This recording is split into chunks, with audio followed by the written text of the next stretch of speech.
اللہ نہیں لڑاتا، رسول نہیں لڑاتے، علی نہیں لڑاتے، شیطان لڑاتا ہے۔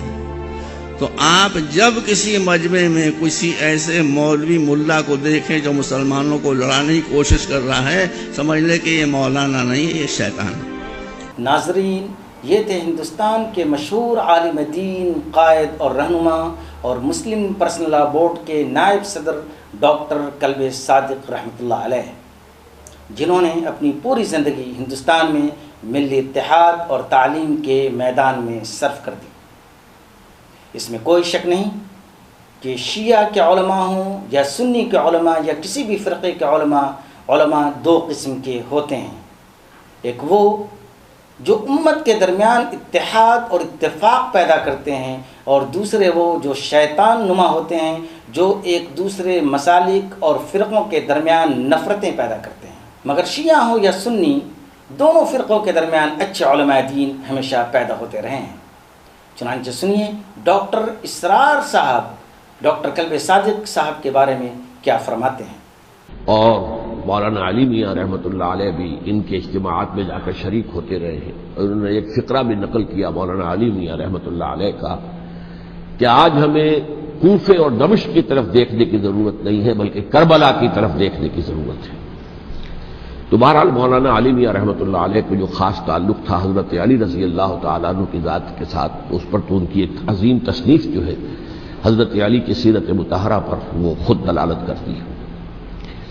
تو علامہ ڈاکٹر کلب صادق جو ہے وہ ایک تو اہل تشیع کے چوٹی کے علماء میں سے ہیں۔ مولانا علی میاں کے ساتھ ان کے برادرانہ تعلقات، خود میرے ساتھ ان کا معاملہ یہ رہا۔ اس کی وجہ کیا ہے کہ یہ اتحاد بین المسلمین کے بہت بڑے داعی اور علم بردار ہیں۔ شیعہ سنی جو ہے منافرت اور مخاصمت کی بجائے چاہتے ہیں کہ مفاہمت ہو اور قرب ہو اور غلط فہمیوں کا ازالہ ہو۔ اسی وجہ سے ان کی خصوصی نظر عنایت مجھ پر رہی ہے۔ بڑی بڑی کتابیں لکھنا اور جوشیلی تقریریں کرنا بہت آسان ہیں، مگر عملی میدان کے اندر امت کے لیے کام کرنا اور عظیم الشان خدمات انجام دینا واقعی بہت مشکل کام ہے، اور یہی مشکل کام ڈاکٹر کلب صادق نے کر کے دکھلایا۔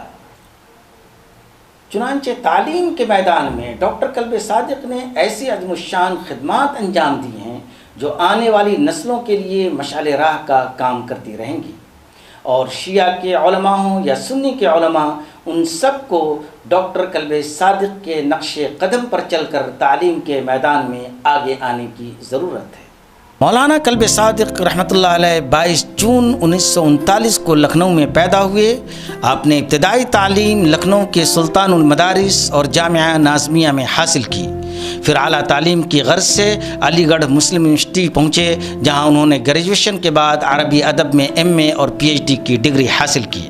اس کے بعد واپس لکھنؤ آئے اور لکھنؤ یونیورسٹی سے ڈاکٹریٹ کی ڈگری حاصل کی۔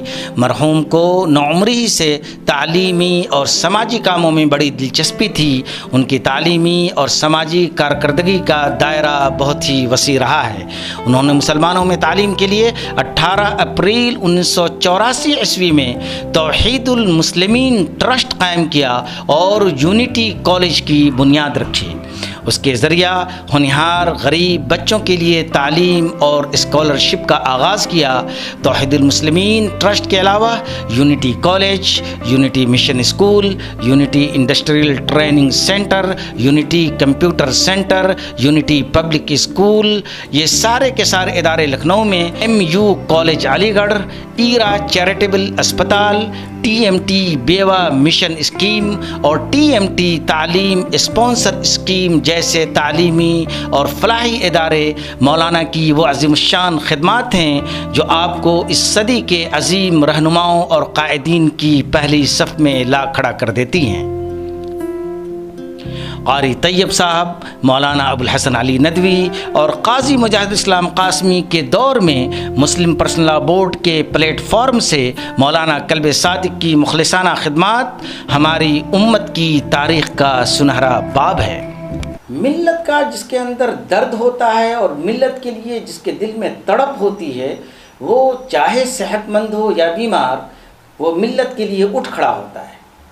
چنانچہ NRC اور CAA کا جب احتجاج پورے ہندوستان میں شروع ہوا اور لکھنؤ کے اندر گھنٹہ گھر کے سامنے جب لکھنؤ کی خواتین احتجاج پر بیٹھیں تو اس وقت ہندوستان کے بڑے بڑے علماء اور بڑے بڑے قائدین اپنے حجروں میں مقید تھے.